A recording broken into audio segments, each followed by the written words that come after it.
And lastly, it's interviews. Now, you've got yourself an interview, you're all excited, and then you're a bit nervous because it's all very new, and until you go to loads of interviews, even then you're always nervous because you don't know what to expect at the other end. So it's all down to, the first thing is to prepare. So you obviously need to know who you're going to go and see, all about the company, do some research.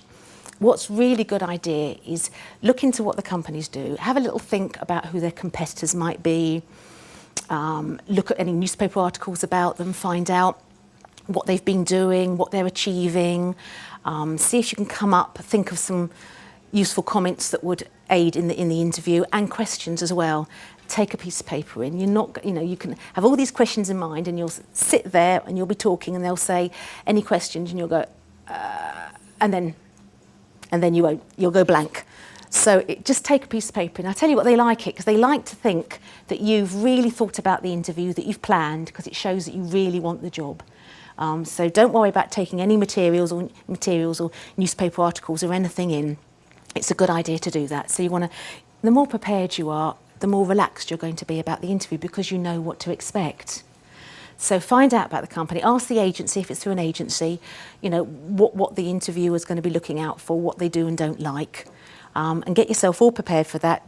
Do a dummy run before you go to the interview if possible.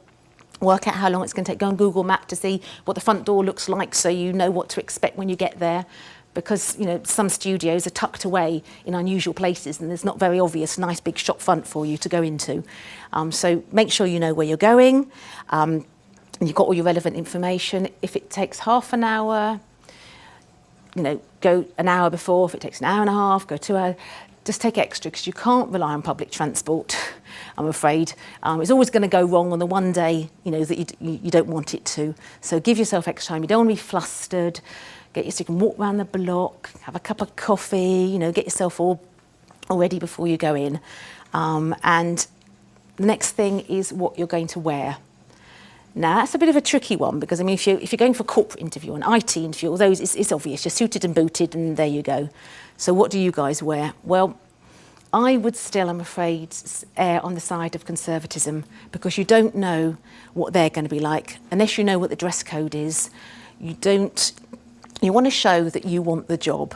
And the best way of showing you want the job is by being suited and booted or similar to that. You want to look smart. If you look smart, then you feel smart and you feel the business. And then you're more likely to do a better interview. You can add your own quirkiness to it, but you want to look smart.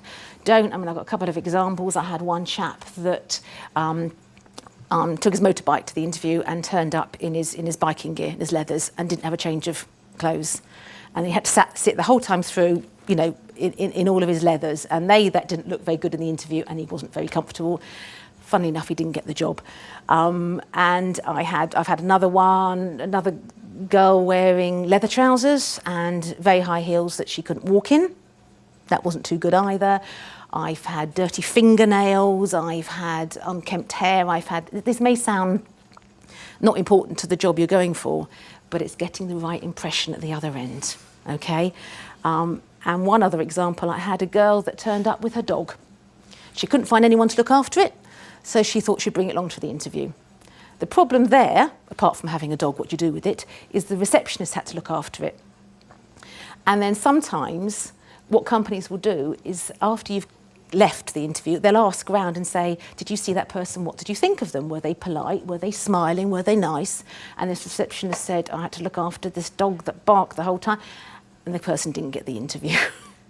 So when you turn up, just remember that everybody in the building could be the person that's deciding your fate. So just remember that and be polite to everybody and don't bring a dog along. Okay, so you've got yourself there, you haven't brought your dog, you're not wearing leather trousers or looking too way out. And then the best thing now you can do is just try and enjoy and just try and relax, smile, shake hands, also have that piece of paper and ask those questions. When it comes down to questions, try not to ask, how much do I get for this job and what are the holidays? Not the best questions to ask straight away, that's for later on. It should be slightly more intelligent and creative questions if at all possible. okay? And then otherwise it's just, answer them, be honest, don't make up things because you'll get found out. If you can say you can do X, Y, and Z, and then you get the job and you can't, you'll be found out and it doesn't look good. You just got to be honest, smile, show your work, you've got your portfolio there, or whatever you're taking along, your designs, or whatever they're going to listen to or look at. Make sure you're happy with what you're taking, that it looks perfect, that it's neat, it's not dog-eared or torn or bits falling out. Or, when I first started out, I've been doing recruitment for about 25 years now, and I used to work right at the start in a big agency in the centre of London, and that's when designers and art students had to bring these massive, great big portfolios with great big boards with all their project work on, and they just kept falling out and tearing and breaking and bits missing. And you're lucky now, you can bring it in lots of different formats, and there's no excuse for it not looking the business when you bring it along, because how you show your work is how to them you're going to show their work to their clients. So it's a test right at the start, really, of how you're going to be in front of their clients down the line when you're given a chance to do that.